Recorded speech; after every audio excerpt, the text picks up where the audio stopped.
हरे कृष्ण। जय माता दी। हिंदू धर्म की दिव्य परंपराओं में वट साउथ व्रत एक ऐसा पर्व है जो अखंड सौभाग्य, पति की दीर्घ आयु और पारिवारिक सुख समृद्धि के लिए अटूट आस्था और अटूट प्रेम का प्रतीक है। हर साल ज्येष्ठ मास की अमावस्या को महिलाएं निर्जल व्रत रखकर वट वृक्ष की पूजा करती है और देवी सावित्री के उसी तप और बलिदान को स्मरण करती है, जिनकी संकल्प ने यमराज जैसे मृत्यु के देवता को भी झुका दिया। यह केवल एक कथा नहीं, बल्कि एक संकल्प है कि प्रेम जब धर्म में बदलता है तो भाग्य भी उसकी राह बदल देता है। आज की कथा प्रारंभ करने से पहले आप सभी को वट साउथी व्रत की ढेर सारी शुभकामनाएं। आइए कथा के शुभ आरंभ से पहले हम सभी देवी देवताओं का आह्वान करें। सबसे पहले हम विघ्नहर्ता गौरी पुत्र गणेश जी का आह्वान करेंगे। हे गौरी पुत्र, हे विघ्न विनायक, मंगल करता प्रथम पूजी श्री गणेश जी, आपके बिना कोई भी कार्य शुभ नहीं होता है। इसीलिए इस पावन कथा के आरंभ में हम सभी आपको सादर आमंत्रित करते हैं। आप हमारे मन, वाणी और श्रवण को पवित्र करें। हे त्रिधि ब्रह्मा जी जो सृष्टि के रचयिता है, हे भगवान श्री विष्णु जो पालनहार है, और महेश्वर शिव जी जो संहार करता है, आप तीनों कृपया कर इस व्रत कथा में पधारें और हमें धर्म, सत्य और शक्ति का ज्ञान दें। हे माँ सावित्री, आपके धैर्य, तप और पति पारायण ने स्त्री के त्याग और शक्ति की परिभाषा ही बदल दी। आज हम आपकी कथा को सुनने जा रहे हैं।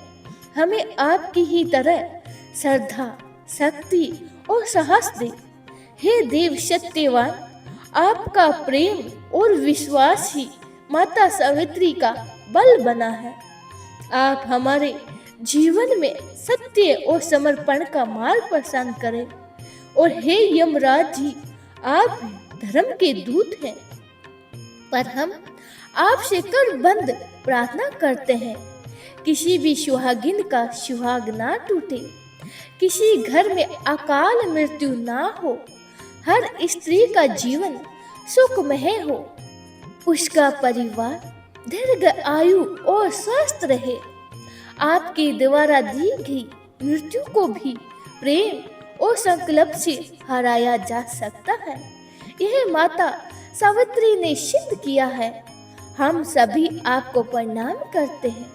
आइए प्रिय भक्तों, इस व्रत को और इसकी शक्ति और महत्व को समझने में पहले हम सुनते हैं अमावस्या माता की कथा, जिनकी कृपा से ही ये व्रत संपूर्ण होता है।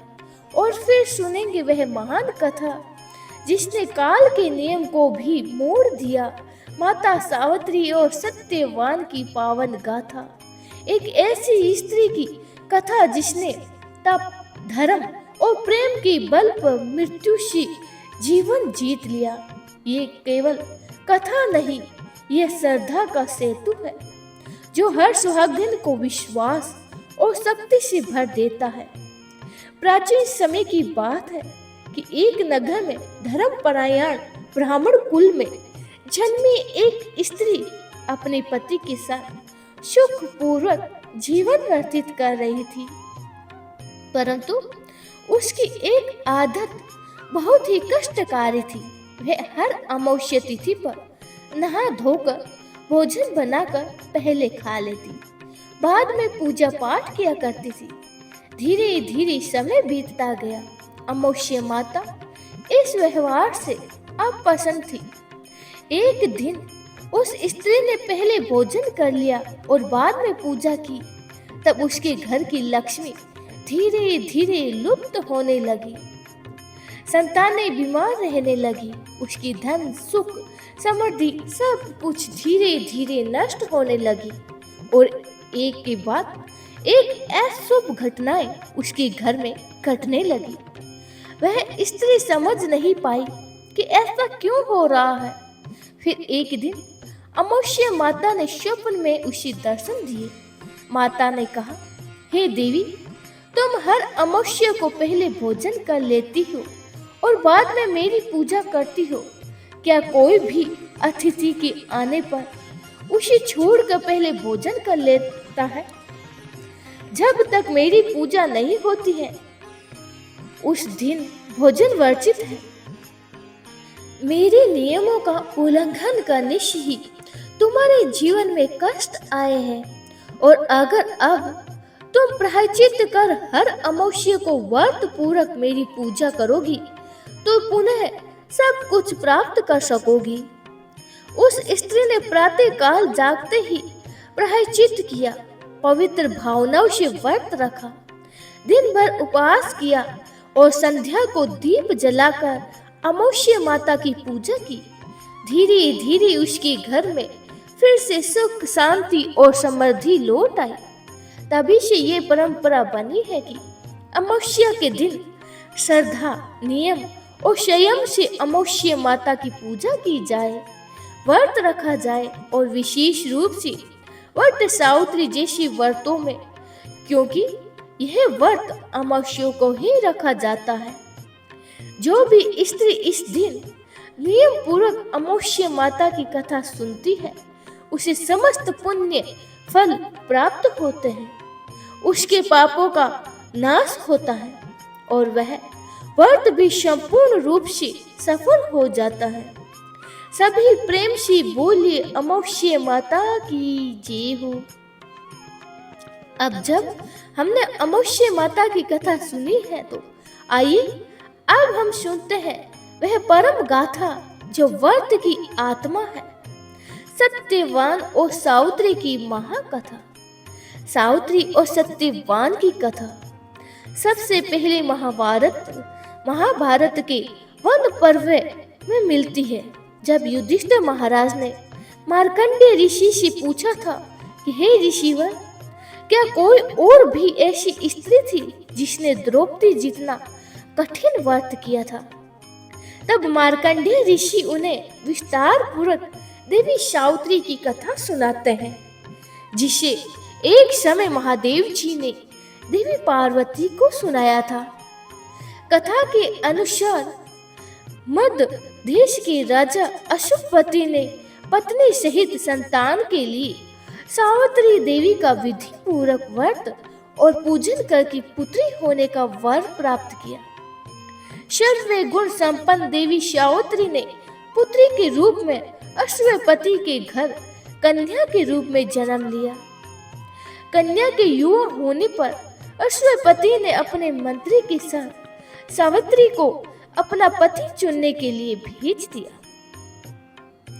मां सावित्री अपने मन के अनुकूल वर का चयन करके जब वापस लौटी तो उसी दिन देवर्षि नारद उसके यहाँ पधारे। नारद जी के पूछने पर सावित्री ने कहा, महाराज, धूमत सेन के पुत्र सत्यवान की कीर्ति सुनकर मैंने उन्हें पति रूप में वर्ण कर लिया है। नारद जी ने सत्यवान और सावित्री के ग्रहों की गणना करके अश्वपति को बधाई दी और सत्यवान के गुणों की भूरी भूरी प्रशंसा की। साथ ही ये भी बताया कि सावित्री के 12 वर्ष की आयु होने पर सत्यवान की मृत्यु हो जाएगी। नारद जी की बात सुनकर राजा अश्वपति का चेहरा मुरझा गया। उन्हें ये बात जानकर बड़ा ही दुख पहुंचा। तब उन्होंने अपनी पुत्री सावित्री से किसी अन्य को अपना पति चुनने की सलाह दी, किंतु सावित्री ने उत्तर दिया कि पिताजी, आर्य कन्या होने के नाते जब मैं सत्यवान का वर्ण कर चुकी हूँ तो अब वह चाहे अल्प आयु हो या दीर्घ आयु, मैं किसी अन्य को अपने हृदय में स्थान नहीं दे सकती। देवी सावित्री ने नारद जी से सत्यवान की मृत्यु का समय ज्ञात कर लिया। कुछ समय बाद सत्यवान और सावित्री का विवाह हो गया। अब सावित्री अपने सास, ससुर और पति के साथ जंगल में रहने लगी। नारद जी द्वारा बताए हुए दिन से 3 दिन पहले ही सावित्री ने उपवास शुरू कर दिया। नारद जी द्वारा निश्चित तिथि को जब सत्यवान लकड़ी काटने के लिए वन को चले, तो ससुर से आज्ञा लेकर सावित्री भी सत्यवान के साथ साथ चल पड़ी। सत्यवान वन में पहुंचकर लकड़ी काटने के लिए वृक्ष पर चढ़े और वृक्ष पर चढ़ने के बाद उनके सिर में भयंकर पीड़ा होने लगी। सत्यवान पेड़ से किसी तरह नीचे उतरे और सावित्री ने उन्हें वट के पेड़ के नीचे लिटाकर उनका सिर अपनी गोद में रख लिया। सावित्री समझ गई थी कि अब उनके पति की मृत्यु का समय नजदीक आ पहुंचा है, किंतु वह बिल्कुल भी विचलित नहीं हुई।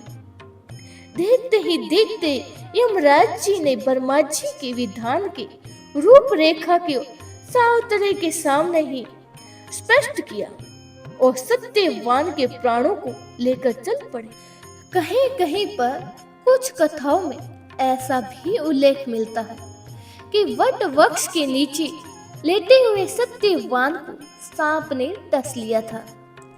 सावित्री और सत्यवान को वट वृक्ष के नीचे लिटाकर यमराज के पीछे पीछे चल पड़े। पीछे पीछे आती हुई सावित्री को देखकर यमराज ने वापस लौट जाने का आदेश दिया, किंतु देवी सावित्री ने विनम्रपूर्वक कहा कि हे महाराज, जहाँ पति जाते हैं वहीं पर पत्नी को भी जाना चाहिए। यही पत्नी धर्म है और यही मर्यादा है। ऐसा कहकर सावित्री यमराज के पीछे पीछे चलने लगी। सावित्री की धर्म निष्ठा से प्रसन्न होकर यमराज बोले कि पति के प्राणों के अलावा कुछ भी मांग लो। सावित्री ने यमराज से अपने सास ससुर के आंखों की ज्योति और दीर्घ आयु मांगी। यमराज तथास्तु कहकर आगे बढ़ गए। सावित्री फिर भी यमराज जी का पीछा करती रही, उनके पीछे पीछे चलती रही। यमराज ने अपने पीछे आती सावित्री देवी से फिर वापस लौट जाने का आग्रह किया, तो सावित्री बोली कि हे प्रभु, पति के बिना नारी के जीवन की कोई सार्थकता नहीं होती है। यमराज जी ने अब की बार भी सावित्री के पति व्रत धर्म से खुश होकर फिर से वरदान मांगने को कहा। इस बार उन्होंने अपने ससुर को खोया हुआ राज्य वापस दिलाने की प्रार्थना की। तब तथास्तु कहकर यमराज भी आगे चल पड़े, परंतु सावित्री देवी अब भी यमराज जी के पीछे पीछे चलती रही। इस बार सावित्री ने यमराज जी से 100 पुत्रों की मां बनने का वरदान मांगा। पहले की तरह ही तथास्तु कहकर जैसे ही यमराज जी आगे बढ़े और सावित्री हाथ जोड़कर खड़ी हो गई और कहने लगी, प्रभु, अभी अभी आपने मुझे 100 पुत्रों की मां होने का आशीर्वाद दिया है, किंतु पति के बिना मैं मां किस प्रकार बन सकती हूँ? अपना यह तीसरा वरदान पूर्ण कीजिए। तब सावित्री के धर्म, निष्ठा, ज्ञान, विवेक और पतिव्रत धर्म की बात जानकर यमराज जी ने सत्यवान के प्राणों को अपने पास से संतुष्ट कर दिया। सावित्री सत्यवान के प्राणों को लेकर वट वृक्ष के नीचे पहुंची गई, जहां सत्यवान का मृत शरीर पड़ा हुआ था। सावित्री ने वट वृक्ष की परिक्रमा की तो सत्यवान जीवित हो उठे। तब सावित्री अपने पति सत्यवान के साथ अपने सास ससुर के पास पहुंची तो उन्हें नेत्र ज्योति मिल गई थी। इसके बाद उनका खोया हुआ राज्य भी उन्हें मिल गया। आगे चलकर सावित्री के 100 पुत्रों की मां बनी। इस प्रकार चारों दिशाओं में सावित्री के पतिव्रत धर्म के पालन की कीर्ति से गूंज उठी। तभी से वट सावित्री व्रत रखने की परंपरा हो गई है। सभी प्रेम से बोलिए देवी सावित्री देवी की जय हो, सत्यवान की जय हो। भगवान शंकर ने जब देवी पार्वती को सत्यवान और सावित्री की यह पावन कथा सुनाई तो देवी जी की आंखों में श्रद्धा, आस्था और प्रेम से अश्रु भर आए। उनका हृदय माता सावित्री के अद्भुत साहस, नारी धर्म और सत्यत्व की शक्ति से गदगद हो उठा। देवी पार्वती ने विनिम्रता स्वर में भगवान से कहा, हे नाथ, आज मैंने जो कथा सुनी है वह केवल एक कथा नहीं बल्कि नारी की शक्ति, उसके तप और उसके प्रेम की अनंत महिमा है। मैं भी इस व्रत को करूंगी ताकि सभी स्त्रियों को इससे प्रेरणा मिले। तब शिव जी ने प्रसन्न होकर कहा, हे पार्वती, जो भी स्त्री वट सावित्री व्रत की इस कथा को सुनती है और कहती है सावित्री की तरह ही व्रत रखती है, वट वृक्ष की परिक्रमा करती है, वह अपने पति के जीवन में यम को भी जीत सकती है। ऐसी स्त्री का सुहाग अखंड रहता है, संतान सुख की प्राप्ति होती है और जन्मों तक सौभाग्य बना रहता है। यह व्रत केवल पति पत्नी की प्रेम का प्रतीक नहीं बल्कि धर्म, संयम, श्रद्धा और संकल्प की विजय का पर्व है। जो भी इसे आस्था से कहता है उसके जीवन में कभी भी अकाल मृत्यु, वियोग या पीड़ा नहीं आती है। इसी विश्वास के साथ श्रद्धा और कथा के पुण्य प्रभाव से हम यही प्रार्थना करते हैं कि हर स्त्री का सुहाग अखंड रहे, हर परिवार सुखी रहे और मृत्यु का भय किसी घर की चौखट ना लांगे। माता सावित्री की कृपा से हर किसी की मनोकामनाएं पूर्ण हो, यही इस कथा का सार है। व्रत कथा यही पूर्ण होती है और सत्यवान सावित्री की यह अमर गाथा आज भी हर नारी को शक्ति देने वाली बन गई है। यही हमारी मंगल कामना है। प्रेम से बोलिए सावित्री मैया की जय, सत्यवान सावित्री की जय हो। आप सभी अखंड सौभाग्यवती भव वट सावित्री व्रत के नियमों का पालन एक दिन पहले से ही प्रारंभ हो जाता है। कुछ जगह पर ज्येष्ठ अमावस्या के दिन यह व्रत रखा जाता है तो कुछ जगह पर ज्येष्ठ पूर्णिमा के दिन भी इस व्रत को रखते हैं। जिस दिन भी आप व्रत रखें उसे एक दिन पहले शीर से स्नान करें, क्योंकि अमावस्या तिथि पर महिलाओं को शीर से स्नान करना वर्जित बताया गया है। और एक दिन पहले ही स्नान करने के बाद आपको केवल सात्विक भोजन करना चाहिए, लहसुन प्याज का भोजन नहीं करना चाहिए, क्योंकि इस व्रत को अधिकतर महिलाएं निर्जल रखती है और जिनका सामर्थ्य निर्जल रहने का है ना हो वह पूजा करने तक निर्जल रह सकती है और संकल्प भी ले सकती है। और जो महिलाएं इस व्रत को पूरी तरह ही निर्जल रहती है उन्हें एक दिन पहले भरपूर मात्रा में पानी का, लिक्विड चीजों का सेवन करना चाहिए और इस प्रकार मन में धारणा करनी चाहिए कि अगले दिन आप श्रद्धा पूर्वक वट सावित्री व्रत रखोगी। फिर वट सावित्री व्रत के दिन सुबह भोर में मुहूर्त में उठ जाइए और सबसे पहले स्नान करें, साफ स्वस्थ वस्त्र धारण करें और 16 श्रृंगार करें। एक दिन पहले ही मेहंदी आदि अवश्य लगा लें। पूजन सामग्री भी एक दिन पहले ही एकत्रित करके रखें। और अगर आपके आसपास वट वृक्ष न हो तो एक दिन पहले ही आसपास किसी नर्सरी से या कहीं से भी वट वृक्ष का पौधा लाकर गमले में रोपकर अगले दिन यानी वट सावित्री व्रत के दिन पूजा कर सकते हैं। अब घर में मंदिर में दीप प्रज्वलित करें, हाथ में जल लेकर संकल्प ले और इस प्रकार संकल्प ले कि फल, फूल, जल, अक्षत और श्रद्धा सहित आज वट सावित्री व्रत कर रही हूँ। जिससे मेरे पति का जीवन दीर्घ आयु हो, अखंड सौभाग्य की मुझे प्राप्ति हो और मेरा परिवार सदा सुखी रहे।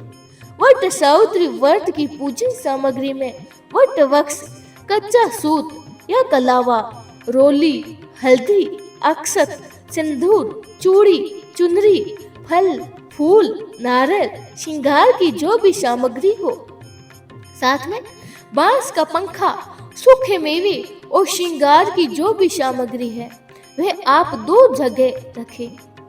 एक जगह पर दान करने के लिए और दूसरा स्वयं आशीर्वाद के रूप में अपने लिए रख ले। और दूसरा कलश जल से भरा हुआ हो और एक लोटा धूप, दीप, कपूर, मिट्टी से बनाए गए सत्यवान सावित्री और यमराज जी की मूर्तियां ना हो तो तस्वीर आप मार्केट से भी ला सकती हैं। अगर घर से दूर वट वृक्ष है तो घर में ही पूजन सामग्री लेकर जाएं और एक दिन पहले ही भिगोए गए काले चने भी इस दिन पूजा में प्रयोग किए जाते हैं, जिन्हें बरगद के वृक्ष में अर्पित किया जाता है और परिक्रमा की जाती है। जैसे कि कुछ महिलाएं 108 बार परिक्रमा करती है तो हर बार एक परिक्रमा पूरी होने पर ही एक काले चने का दान किसी पात्र में इकट्ठा कर दिया जाती है। इस तरह 108 बार परिक्रमा भी आसानी से बिना भूले हो जाती है। अगर वृक्ष के नीचे गंदगी हो, कूड़ा हो तो उसे पहले अच्छे से साफ कर ले, फिर पूजा करने की तैयारी करें। सबसे पहले वट वृक्ष में कच्चे दूध, जल मिलाकर अर्पित करें, पुष्प अर्पित करें, धूप दीप जलाएं। अब वृक्ष के चारों ओर 5, 7, 11, 21 या फिर 108 बार कच्चा सूत या कलेवा लपेटते हुए परिक्रमा करें। और अगर कलेवा बीच में ही खत्म हो जाए तो बिना कलेवे के भी आप बाकी की परिक्रमा जो है वह पूर्ण कर सकती हैं। परिक्रमा करते समय ओम वट वृक्षाय नमः इस मंत्र का लगातार जाप करती रहे या फिर ओम देवी सावित्रे नमः आप इनका जाप करना लगातार कर सकती हैं। फिर पेड़ के तने में सिंदूर अर्पित करें और अब सत्यवान और सावित्री और यमराज जी का पूजन करें। सभी को कुमकुम, हल्दी, चंदन, तिलक लगाएं और सभी को वस्त्र अर्पित करें, पुष्प अर्पित करें, उन्हें पंखा, मिठाई, फल, सूखे मेवे अर्पण करें। यह मंत्र बोले सत्यवान सावित्री युगल रूपाय नमः और यमराज जी के लिए ओम धर्मराजाय नमः। इस मंत्र को आपको पूजा करते समय पढ़ना है या आपको जाप करना है। इसके बाद व्रत कथा का श्रवण करें या खुद पढ़े। पहले अमोष्य माता की कथा और उसके बाद सत्यवान सावित्री की गाथा को आपको सुनना चाहिए। कथा के अंत में पति की दीर्घ आयु की कामना करते हुए इस प्रकार प्रार्थना करें, हे मां सावित्री, हे सत्यवान देव, हे यमराज जी, आज मैं आपकी कृपा से इस व्रत को रख रही हूँ और मुझे सौभाग्य प्राप्त हुआ है। आप कृपया मेरे व्रत को स्वीकार करें, मेरे पति को दीर्घ आयु करें। पूजा करने के बाद माता सावित्री को जो आपने सिंदूर अर्पित किया है उससे आशीर्वाद रूप में थोड़ा सा सिंदूर अपनी मांग में लगाएं और आसपास अगर सुहागन महिला भी पूजा कर रही हो तो उन्हें भी श्रृंगार की सामग्री उपहार स्वरूप दे। और इस दिन सुहाग की सामग्री का दान करने से सुहाग बढ़ता है, सुहाग की आयु लंबी होती है। माता सावित्री से सच्चे मन से प्रार्थना करें, हे मां सावित्री, जैसे आपने अपने पति को यमराज से पुनः जीवित कराया वैसे ही मेरे पति को लंबी उम्र, आरोग्य और सुख प्रदान करें। फिर इसके बाद ब्राह्मण या सुहागिन स्त्रियों को वस्त्र, फल, मेवा, दक्षिणा या सौभाग्य सामग्री यानी श्रृंगार की सामग्री दान में दे, प्रसाद बांटे, दिन भर व्रत रखें। अगर आपने पूरा दिन निर्जला उपवास नहीं रखा है क्योंकि इस व्रत को 24 घंटे तक निर्जल रहना होता है, यानी व्रत के सूर्य उदय से लेकर अगले दिन के सूर्य उदय तक बहुत ही कठिन व्रत होता है। अगर आपकी सामर्थ्य नहीं हो तो जब आपने सुबह ये पूजन कर लिया है, उसके बाद आप जल, फल, दूध या शरबत आदि सेवन कर सकती हैं। बहुत अधिक प्यास लगने और अपने निर्जल व्रत रखा है तो ऐसी स्थिति में आप कुल्ला कर सकती है या केवल अचमन भी जितना जल ग्रहण कर सकती है। अगर शरीर पर बहुत ज्यादा कष्ट पड़ रहे हैं तो बीच में भी आप क्षमा प्रार्थना करके जल का सेवन कर सकती हैं। क्योंकि अगर व्रत रखा है और ध्यान आपका केवल पानी में है या प्यास में ही है तो ऐसा व्रत फलित नहीं होता है। अगर किसी व्रत को पूरी श्रद्धा और त्याग के साथ रखा जाए तभी वे व्रत पूर्ण माना जाता है। इसीलिए आपका स्वास्थ्य भी सबसे पहले पूजा करने के साथ ही अपने पति का भी पूजन करें। अगर पति साथ में हो उन्हें ही तिलक लगाए, उनकी पैर छूकर उन्हें प्रणाम करें और उन्हें फल, मिठाई या मावा आदि प्रसाद में दे। अपने घर में बड़े बुजुर्गों के पैर छूकर उनका आशीर्वाद प्राप्त करें। दिन भर व्रत रखे। इस व्रत में दिन में सोना वर्जित माना गया है और महिलाएं जिनकी श्रद्धा अटूट होती है वे रात्रि भर जागरण भी कर सकती है। पूरी रात अगर जागरण करना संभव ना हो तो केवल मौन रहकर ही आप कथा का श्रवण कर सकती हैं या जो भी मंत्र जाप आदि आपको करना है वह आप कर सकती हैं। बहुत ज्यादा बोलने से इस दिन बचना चाहिए। व्रत में स्त्री को केवल आपको सात्विक भोजन करना चाहिए। अगर आप केवल अर्घ व्रत कर रही हैं यानी कि किसी कारण से आपको इस व्रत में भोजन करना ही है तो सात्विक भोजन या केवल फलाहार कर सकती हैं। व्रत का फल तभी पूर्ण होता है जब श्रद्धा, नियम और संयम के साथ किया जाए। मजबूरी में रख गया व्रत नहीं रहता। व्रत का पारण अगले दिन किया जाता है तो सुबह अगले दिन जल्दी उठी भर में मुहूर्त में उठ जाए, पूजा करे। एक बार फिर से हो सके तो वट वृक्ष को आप जल अर्पित करके प्रणाम करें। ऐसा संभव ना हो तो घर पर ही वट वृक्ष का ध्यान कर ले और त्रिदेवों का ध्यान करें। अमावस्या माता का, देवी सावित्री और सत्यवान का ध्यान करें और हाथ में जल लेकर यह भी परंपरा आपकी यहाँ पर हो। जैसे कुछ लोग बरगद के फल ग्रहण करके या काले भिगोए हुए चने को प्रसाद रूप में ग्रहण करके व्रत का पालन करते हैं और कुछ लोग मीठे पुए या पूरी पकवान आदि ग्रहण करके व्रत खोलते हैं। अगर आपने निर्जल व्रत रखा है तो आपको व्रत खोलते समय थोड़ी सावधानी बरतनी है। व्रत को कभी भी बहुत ज्यादा खट्टी चीजों से, बहुत ज्यादा गरम मसालों से, बहुत ज्यादा तीखी चीजों के साथ नहीं खोलना चाहिए। ऐसे में आप नारियल पानी या शक्कर मिला हुआ पानी और या सादा जल पीकर ही खोल सकती है। उसके बाद थोड़ी देर के बाद आप सात्विक भोजन और प्रसाद आदि भी ग्रहण कर सकती है। इस प्रकार जो भी स्त्री इस व्रत को विधि पूर्वक करती है वह सावित्री के समान सत्वत होकर को प्राप्त करती है और पति पत्नी का प्रेम अमर होता है, सौभाग्य अखंड रहता है और यमराज जी भी उनके पति को छू नहीं सकते।